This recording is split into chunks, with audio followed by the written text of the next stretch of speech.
variants.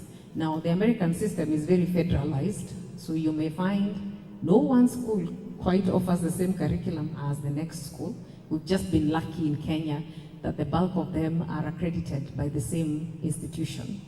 So they are Christian-based and so on and so forth, I think, except for ISK. So the American curriculum is also very, very competency-based, very standardized, I think much more than the British variants. So that is what exists. There is also the IB, the International Baccalaureate, which is a full project-based curriculum. Educators like to call it the gold standard of education, but it is fully project-based, very, very value-based, very deliberately value-based, very intensive training, intensive engagement at the teaching level. So there is that. A lot more schools are taking it up. A lot more schools are marrying IGCSE and IB, borrowing the best from each other. So IGCSE, especially at A level, is beginning to look a lot like IB, which is good. So there is that. There is the French baccalaureate, which is IB, except in French. The French school here in Kenya teaches that curriculum. They teach in English. They have a lot of Kenyan students. It is just a French baccalaureate, it's a different way of learning. There is a Swedish school, which is, in this country, the curriculum I have experienced to be nearly purely competency-based, that and Montessori. In terms of demonstration of skill or competence for the child, it is also, there is also this belief that competency-based curriculums don't test as much. I think the Swedish curriculum is the most tested. The child is continually tested, but it is one of the purest forms of any competency-based curriculum I have seen. There is only one school that offers that. Perhaps more should look into that. There is the world of curriculum, which is also a very pure form of competency-based curricula, because the child learns at their pace. It is a curriculum that demands full involvement of the parent. I would not recommend you go there unless you have deliberately decided to be very involved in your child's education and can dedicate that much time. So it is a curriculum that is growing in this country quite a bit. So if you have a child it is especially good for children who are gifted in terms of genius level such, gifted, or children who struggle, who need some help to learn. So it is very easily adaptable. There is the German curriculum, which is, if you go to Germany, everything good is made in Germany, right? As durable, so and so forth. So their curriculum is also structured around that. It's very good at identifying the strengths of a child, especially where tech is concerned. So there is that. There is only one school in this country that does that. The beauty of it is that it is bilingual. So they teach in both German and English. And I think they had a scholarship drive. I'm not sure if it's still on, but you can check. Let me see if I've missed any. There is also Montessori. Yes, yes, there is also Montessori, which is a very pure form of CBC, especially at the early years. It is an early years curriculum. Most people like to integrate it in something else so that it is adaptable to the academic rigor required for the curriculum the child shall transition into. And then the last one is the service curriculum, which is a standalone curriculum started by an Irish nun. So what service is a philosophy and a way of teaching. And once children go through the service curriculum, they can sit any exam. If you want your child to do service and sit KCSE, that is doable. If you want them to sit that and sit O-level or A-level, doable. It's a philosophy and a way of teaching. It is one of the most demanding curricula in Kenya. If you're an 844 parent and believed in that system, the one that looks most like it may be service. And it is demanding academically to the extent that if your child does not perform, if the child does not perform to the expected level, they are held back until they can get to that level of competence. So I think that will be the broad outline. Okay, thank you, Jane. Maybe later on will come how to choose, but why so many? Is that a good thing or a bad thing? It's a good thing. We are a very young country. Our median age is 18.5, meaning there are more people in school than out of it. I say that and then say, in a place like Nairobi, we like to believe that education is mostly offered in public schools. But say in Nairobi, a lot of, what shall we call it, urban areas, 80% of education is offered by private schools. And it's not that government is not willing, it is just that we are that many. If you go to Olympic, the 5,800 students in that campus, it cannot expand vertically or anywhere else. So we are just that many. In terms of the range of curricula being a lot, that is good, because ideally they should bounce off each other. For example, IB contributed a lot to the CBC curricula. If you ever look at the framework, I think it is on the KICD website. If you ever look at the framework, values, community engagement, parental engagement, a lot of it was borrowed from IB, which is good. If you look at the proposed structure for JSS, for junior secondary, a lot of it was borrowed from IGCSE in terms of the range of subjects, because it should be broad-based. So it is good for us to have this many curricula. It would be good if Kenyans created some homegrown ones from here, like I think someone did with the Kenya Headmistresses Association curriculum. It would be good if that happened, because no one child is the same. These curricula are not made. This curricula are made for children. Children are not made for this curricula. So the more there are, the better, so long as they go through certain tests and are they're quality assured. That's my opinion. Thank you very much, Jen. We'll revisit that. To John Muriora, Strathmore School is almost 60 years old. It has never gone the international route. Why? Good question. We're actually 63 years old. Young, sorry. Yeah. Now the answer to that is both historical and a bit of being pragmatic. Historical because when Strathmore was started, the vision was to create citizens for this country, people, professionals for this country in independent Kenya. And you might be aware, for a long, long time, any parent who took their children to an international school, the understanding then was that they were being prepared for university abroad. And that's not something that Strathmore wanted. That's not the direction Strathmore wanted to take. At the same time, the cost was prohibitive. I mean, if you chose to take your child to an international school, it meant that you're going to pay a lot more. So over the years, Strathmore has encouraged a lot of the boys who come to us. We tell them, look, we want you to turn out to be responsible citizens, loyal friends, responsible family members, and if possible, work for your country. We understand a lot has changed.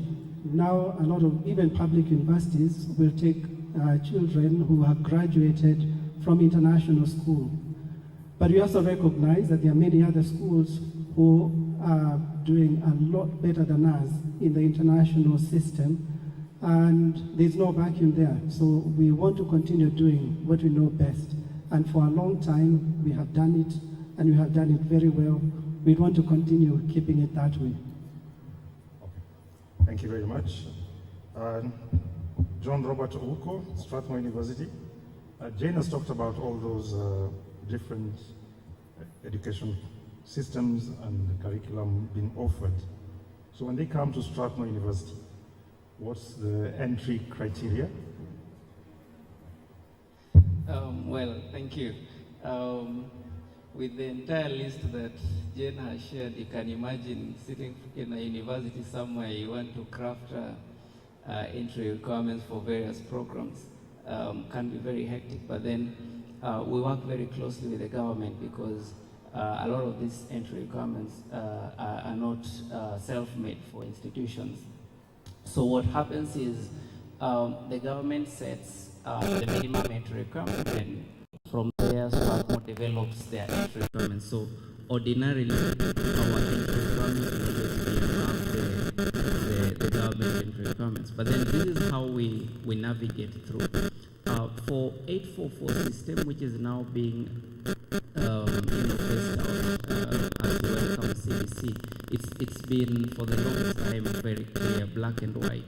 To join a university for a degree, you've always been required to have at least a C+ mean grade, maybe with specific subject requirements and all that.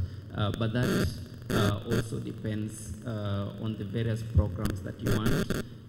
If you want technical programs, like engineering, medicine, law, and all that, the entry requirements tend to go up. So for Strathmore University, what we've done is for 844, we've been very clear on each program and its entry requirements. For example, our lowest entry grade for a degree program is a C+. The degree program that demands a B+ mean grade, of course with specific subject requirements. Others require physics, others require math, others require languages and all that. So law, for example, a minimum of B plain and above, with a B plain in English. Engineering, for example, a B+ mean grade, B+ math, B+ physics, B+ in a language and all that. But then with the diverse curricula comes the inevitable question of how we look at the international qualifications. Again, Strathmore for the longest time has admitted students from, for example, Cambridge system, the American system, from the French system, from a couple of other systems. And you look at East Africa, a number of systems in Uganda, in Tanzania, in Rwanda, they borrow a lot from the British system, the concept of O-level, A-level. So then the entry requirement for Strathmore for the Cambridge system, the PSO, the EdExcel and all that, and by extension the East African systems, the Ugandan, Tanzanian, Rwandan and all that. We have threshold at 2 levels. We have threshold at year 11 or its equivalent, and year 13 or its equivalent. So the standard requirement would be at least 6 Bs and above at all levels. That's year 11. For the IB, we are talking about MYP, its equivalent. Then in addition to that, not either or, in addition to that, we are now looking at A levels year 13 or its equivalent. For IB, we are taking at least 24 points and above. For the mainstream Cambridge system, we are taking at least 3 Cs and above. But that again varies. Our tier 1 programs will demand 3 Bs and above with specific requirements on subjects. American system, we are talking about GPA, and we have GPA requirements for various programs. The French system, we are talking about coefficients and the total points. We have point requirements for each programs. We are trying to standardize our requirements across all possible systems. Right now, Strathmore is admitting from over 30 different systems globally. But then, as we try to standardize, we are also subject to what the government wants. So currently, we are working with the body called the Kenya National Qualifications Authority. That is mandated by government to align international qualifications to the local system. So what happens is, for the systems that the requirement locally is for any system that is other than the local system, a student needs to submit their documents through the KNQA, have it aligned, and they given a grade equivalent of the 844 system. We are still looking at how that will change with the CBC assessments, but then I'm very sure that they are also looking at it from that perspective. Thank you. That is just to be brief. Okay, thank you very much. So you do not have an entry test for all of them? We do. So then, so the model that Strathmore runs, Strathmore University, I need to be specific about Strathmore University now that we have Strathmore School on the panel. So the model that we run is that, so the first thing is we check, do you meet our minimum entry requirements in terms of grades? So then that means that we obviously eliminate those who do not meet our entry requirements in terms, and that is across all systems, wherever you did your system around the world. Then above that, we now pick from the pool of the qualified. We have our own parameters, internal parameters of choosing now students who now fit or would fit the Strathmore cultures, the Strathmore standards and all that. And that is now just looking at a student beyond academics. Now we are looking at their agility, their passion in sports, their attitude, and all that. And with that, we have two things that we do. One, there is an entrance exam. Okay, so the standard entrance exam is an aptitude test, mathematics and English, which cuts across most of our programs. But that is an exception of a student who is applying for law, who will only sit for an English analytical exam that comes complete with an essay, or a student who wants to join our Institute of Mathematical Sciences or our engineering program, which, in addition to the normal aptitude, test in English, does a specific, very demanding mathematical exam, just to test their limits, with numbers. Why do we do this? So we just want to be sure, we deal with many systems, and sometimes forget about even the 844 system. There are many systems around the world that sometimes are not as good as we think they are. So then, without watering down or without undermining any student, you just subject them to a very basic test, which then is very well moderated, so very objective.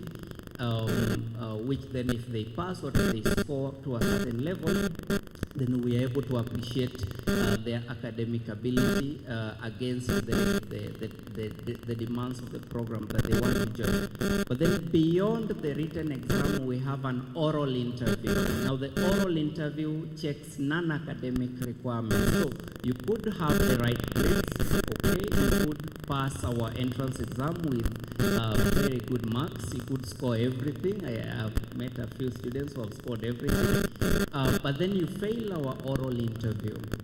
The oral interview is a very friendly interview where we now assess non-academic areas. So I think that still counts in the process of admission and still helps us to narrow down to really the students who we can mold into what we want as an institution. Yeah.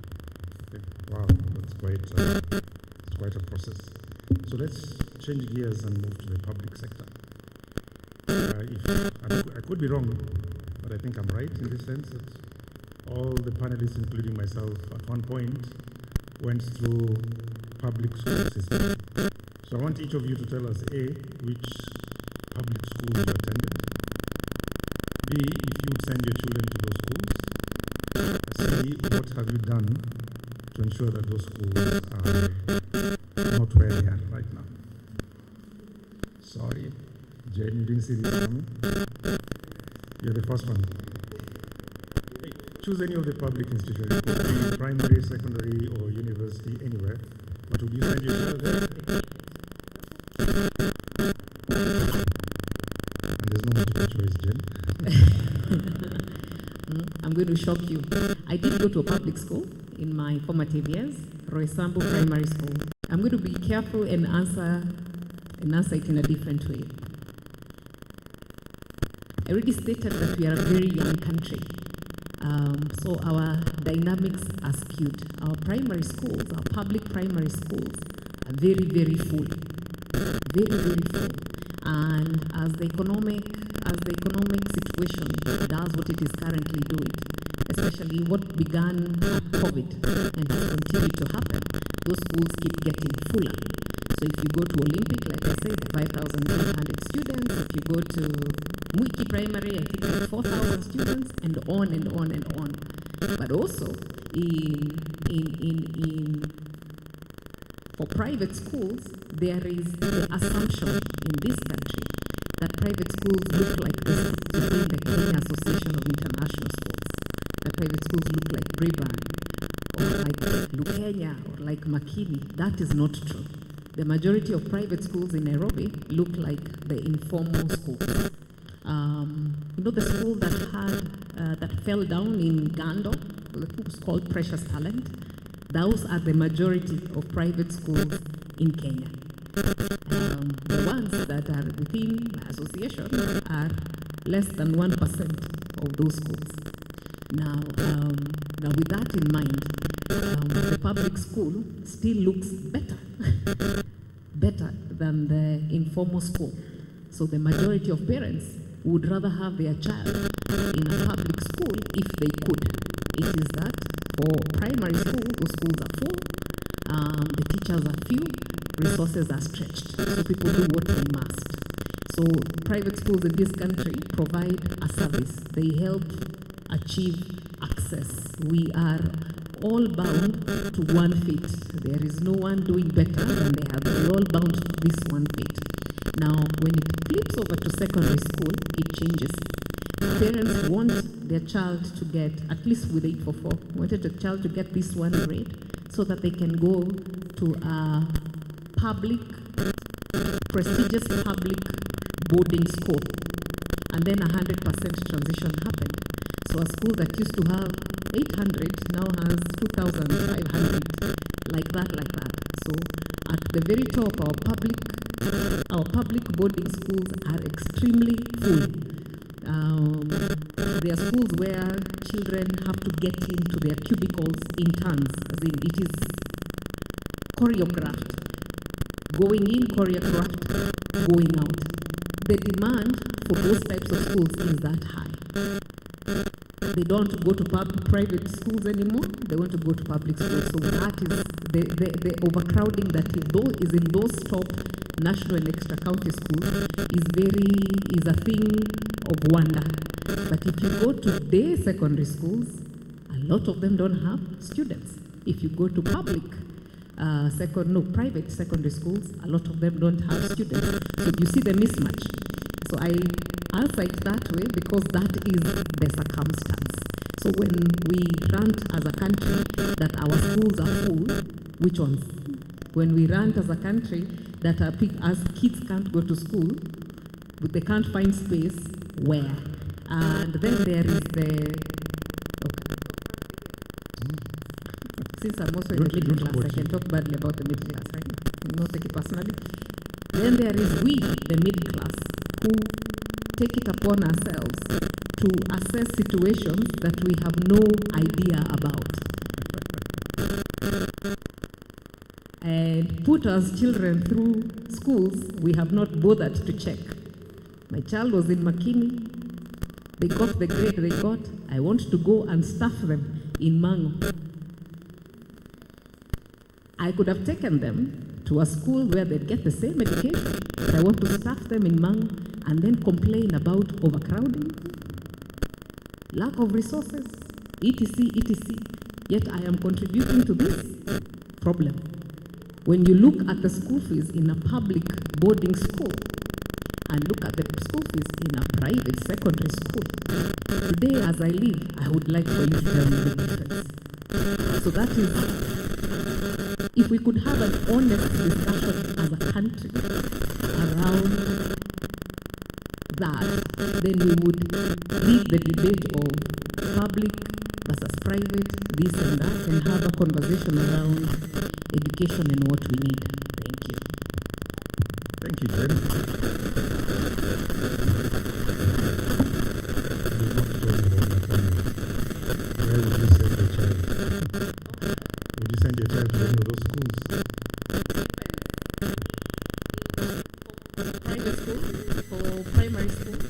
school that you attended? The school I attended now, Roysambu Primary School, I would not. You would be absolutely lost. Okay, fine, no problem. Diora? So being the principal of Strathmore School, a lot of people take it for granted that I went to Strathmore School, which is actually not the case. So I'm a product of public schools through and through. My first primary school was in Naivasha. Reason because my father was working there. A lot of us, when we were growing up, we did not really have a choice of schools. Everyone knew which school you were going to because everyone who lived in that area went to that school. So the circumstances were that my father was working at the NOS camp in Naivasha, and he would always insist that in the family, my mother was staying in Kiambu, that all the boys after reaching the age of reason would go to live with him so that they learn how to become men. And part of this entails, going to school. So when I became of age, I was shipped off to Naivasha to stay with my father. I went to St. John's Primary School in Naivasha, a new school. Looking back, I think we had a lot of challenges in terms of infrastructure. I remember once inspectors came, they were called inspectors, and I've never seen teachers running so fast. Now I understood why the school did not have window panes, because teachers were jumping to the school nearest to my house. Of course, after primary, now there were choices. Depending on how well you did in your exams, you would be called. It was a big thing to be called. It still is to date, to be called to a high school. And I was called to a school called Muho High School in Gatondo, where I studied from 1 to grade 4. Is it a good school? It was a good school. I was the second highest student best student in primary. It was prestigious to go to that school, and I looked forward to going to that school. And circumstances were that when you're living in the village, being called to a boarding school was actually a privilege. I didn't have to pick coffee on Saturday. I didn't have to go to the shamba on Saturday. There are many, many privileges. Is Moho a good school? I think it's a good school. If for no other reason, I think it has produced the highest number of priests, except, if you're not counting Queen of Apostles Seminary, and this is a high school. So the last time I counted, I think there were about 12 priests, including one of the newly appointed auxiliary bishops. So I'm sure there's something they were doing right. Now, I went back to that school when we were preparing, when we were celebrating 50th anniversary.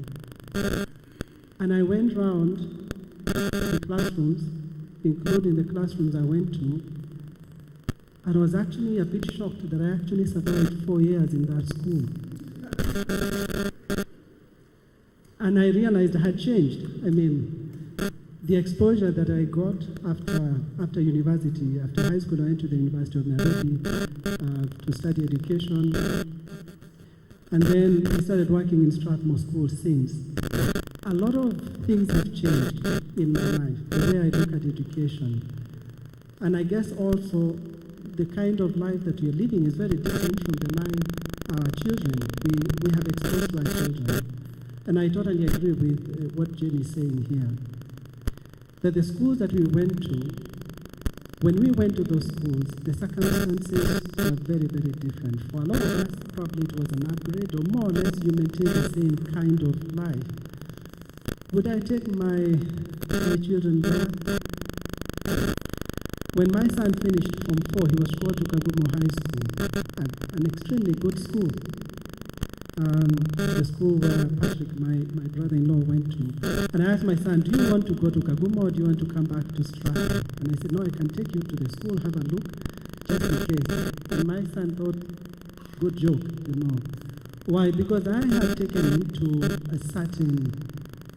I have exposed him to a certain level, I have exposed him to certain standards. As he's doing the exam, he has certain expectation, and his expectation is that he's working hard enough to go to this school, and for him it was Strathmore, not any other school. So if he had told me, look, I'm working terribly hard to go to Alliance High School, I would have taken him to Alliance High School. And probably, knowing what I know now, because I sit in my office listening to a lot of stories of war, of the young boys trying to get out of the schools that they went to, sometimes with very high expectations. And I sit there, and sometimes I tell parents, look, your son doesn't need a school right now. He needs to see a counselor. He might also need to see a psychiatrist because a lot has gone on in his life. And this is probably because of the choices that we have made. Now, I'm so much alive to that fact that I would not blindly take my children to a school simply because I went to that school, simply because there are many other students in that school. And sometimes they tell parents, look, you're not going to be the only one there. There are so many kids who are going to that school and they're going to finish. True, those kids might finish school, but for a few, the school will finish them. So it's important that as you make decisions, I personally would not take my children to any of the schools that I went to, not because they're bad schools. Indeed, they're very good schools, schools that I'm very proud of. But circumstances have changed so much that I wouldn't do that without a certain sense of injustice to them. Thank you, John. Very, very honest of you. Now to the other John. Wow, I was listening to Mr. Muthiora and I was picturing myself. So yes, I went to a public primary school in my village, somewhere in Homa Bay County. It's called Kumbaka Primary. Was it my decision? Was it a choice? Really not. My dad was working somewhere around home, so typically you would have to go to the nearest primary school. Completing my primary, I was called to a secondary school not too far from home, called Sai Mixed Secondary School. Sai Mixed was running both day and boarding. So it was a very interesting one, and I think at that time, I think I really loved it. I enjoyed it. I maximized my stay there. Completed, and I happen to have now been in Strathmore all through, from my CPA to my BCom to my master's, and the exposure is totally different. The question is, would I want to take my daughter to Kumbaka Primary and Sai Mixed Secondary? Well, if we were living that time, that would probably be a very good option. But like all the panelists have mentioned, many things have changed, circumstances have changed, but not even circumstances. We are also dealing with a very different crop of children in the house. Unlike those days where our parents would tell us, listen, this is where you're going and you have very little to say about it, probably because you also didn't have quite much information. Today, we are dealing with a very informed generation that is exposed to the internet and all that, and a lot is coming into play. So for me, really, not to repeat what the panelists have already underscored, which is very important, for me, I would now be a little more intentional about my choices. It was very random then, and it was, I almost liken it to picking up a handful of seeds and throwing it randomly, and some fall on rocks, some fall on on fertile soil, and by some means you figure out your way through the circumstances. With the current competitive environment we are dealing with the current industries that we are in, I would be a little more intentional. I would question a little more. If I want to, for example, there was a debate going on in Parliament the other day, which I will not drag here, about say religion with education and all that. And you know, back then you didn't have even a choice around it. You know, you're thrown into a school and you do what is there. Today I want to be more intentional. If there are certain values that I want, you know, I have a daughter, you know, who is still young. So if there are certain values that I want to inculcate in her from the word go, I want to align any educational institution that she goes to those values.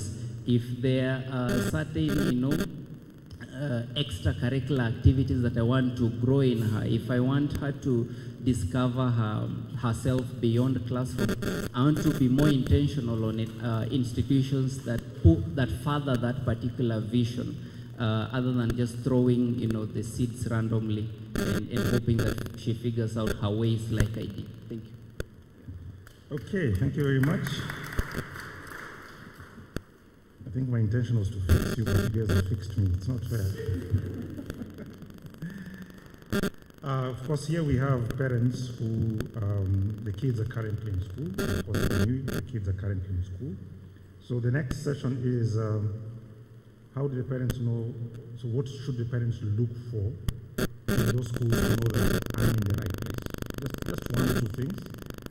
And then the next one is, in case they need to choose a school, and now that comes to our topic today. If a parent needs to choose a school or an institution, then what do they look for? So there are two sides here. Okay? I'm not going to assume that they want to choose a school because they already are somewhere. What will make them stay there? What makes parents stay at Braeburn or Strathmore University? Or if I want to change, what should I be looking for? Jen Morgan. Give me one definitely do and one definitely don't. Okay. So this question, I'm asked this question a lot. So I give parents homework, which is what I'll do for you. So sorry, please. If you come to me and ask me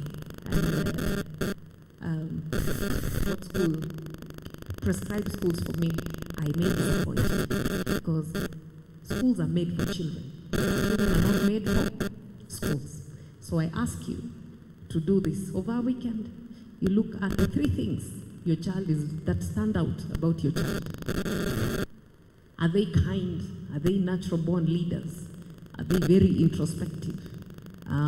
Are they little adults in a child's body? The three things that stand out in your child. Then the three things you as a parent want to live with your child.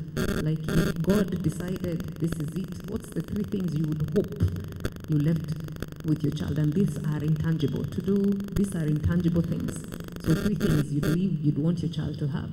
And then three things a school must have. Irreducible minimum. Yani, nikiingia hapa, these three things must be there. That the ones that matter to you. Now, if you do those three things, then you walk around and find a school. But irreducible minimum for a school. The software must be right. Buildings are lovely, and they do a lot for facelift, but the software must be right. Go and see if the teachers actually teach, and if they're happy with the head teacher. It will answer many things. And then go and look at the toilets. It sounds very basic. You do those things I've asked you to do. Go, ask to go see the school. Spend a day or an afternoon, look and see how the head relates with these teachers, how these teachers relate to the students, and then go and look at the toilets. It really should tell you more than enough about the school, since that is all I've been asked to say. Two things. One. It was one. Okay, thank you very much. Now, before we admit students at Strathmore, we interview them. So we interview the boy first, and then we interview the parents. And the question I ask, do you want to be in Strathmore? I'll ask that question to the boy. Grade 1, Form 1. And there are some kids who tell you, no, I don't want to be here. This is my parent. Of course, we admitted the boy, but as long as the child is not emotionally connected to the school, and here I'm talking about teenagers, at all. And sometimes I take them down the path of reason. I say, my admission letter is ready. If I were you, I would take it. So we have to find a way, we have to engage in this conversation with the students. Now, Jane mentioned about the issue of toilets, and we lacked. Actually, some of the saddest moments in my life when I'm talking about kids who want to leave their primary schools. I know one boy who was really nationalist in the country, and he was on the verge of death because he would go to the school, he just could not get around to using it, and of course when you do this, it becomes toxic. So if he had spent another week in school, now many people actually, including the principal, thought this kid is spoiled. I mean, there are over 2,000 people using the same toilet, they're not probably in. But this is a boy probably who's been brought up with a single toilet, clean toilet, he just can't bring himself. Another one told me he had mastered the cleaning roster in the school. So he knew exactly when to ask for permission, and 5 minutes later he would not manage. So a lot of us take our children to those schools. Almost every public school, even private schools, they have done our kids extremely well. When you're passing outside a public school, you will be surprised at just how glamorous it looks. The administration logo with a new coat of paint. As Jane says, has anyone ever bothered to go and check where those children sleep? Has anyone gone to check the toilet they use, the bathrooms? In fact, some of those bathrooms, you're opening 300 times every day. The door will yield at some point. So at least for boys, they're used to shutting without doors. And they acquire certain mannerisms of having them. So you're wondering, where did this person get this lack of sensitivity from? Because they have normalized that which should not be normalized. So we need to know, even if we are going to stay in those schools, at least we should know exactly what to look out for, so that when we come home, we know exactly how to counter some of those effects. So, in short, let's look at emotional connection with the school. Is my child happy? They're going to spend 12 years in primary and high school combined. It could be 12 years of agony. And a lot of the problems we're facing in adulthood, emotional disturbances, have been created and nurtured, unfortunately, by the school system. So if our children are not happy, we are able to tell if we are close to them, and probably the school could be the reason. Emotional connection.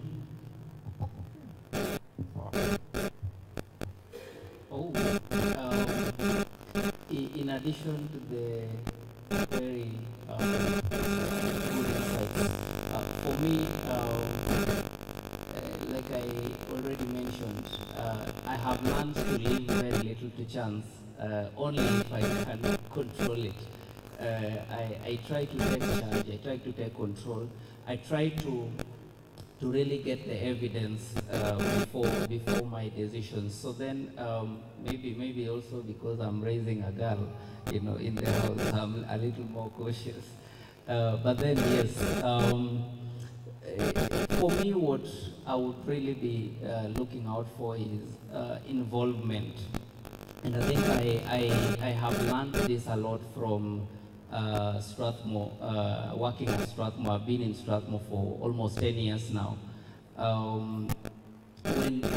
When you look at the logo of Strathmore, it has three red hearts. Now, these three red hearts, Mr. Muthiora will tell you that back then they signified unity of the three predominant races that was in the 50s and the 60s. Today we are no longer dealing with racism. The significance of those three hearts have also been graduated to reflect the modern challenges in raising up a top professional, an all-round human being. And therefore, one of the hearts signifies the role of a parent in raising a child, in the education of a child. The second heart signifies the student themselves, and then the third heart signifies the faculty. So you have these three-legged stools that really all the legs must be present for it to start. So in a school, I'm looking at what is the level of involvement of myself as a parent, in the development of this child. Because it doesn't matter, a school can be good, it could be having certain values and all that, but then listen, this kid is going to be in that particular environment longer than they will be with you most of the times. And therefore, it has to be very intentional that you are, drawn into these conversations. From time to time, you have parents' meetings. From time to time, you have these, engagements and all that. For me, the software, that has been discussed, I want to look at a school that will assure me of presence, because then that way I reduce surprises. I reduce issues of a student who has been dealing with anxiety and stress for the longest time without notice. I reduce chances of a child who is very uncomfortable in school, but then because I hardly, participate in their life, I leave this to them, and the school doesn't draw me into these discussions. You become now more reactive than proactive. So I think that is what I would add onto the other aspects of the softwares. But just to underscore one of the points here, I know we are very busy as parents, and we are always out there, trying to get, amass resources, basically to give our families and our children the best we can give them. But remember that creating one moment to just go and verify the physical evidence is very, very important. It doesn't matter, it's not enough to tell me that it's very good in school, the streets are clean, the attitude of the teachers are right and all that. You really have to create time and experience some of these things firsthand, because only then are you confident that your child is in the right environment, and if not, then you're able to take action at the right time. Wow, I'm not moving away from that question, because software, emotional connection, feedback, I've not heard anything about grades. And the reason I'm asking this question is because the story going around is that parents are paying 200,000, 300,000 for their children to go to certain schools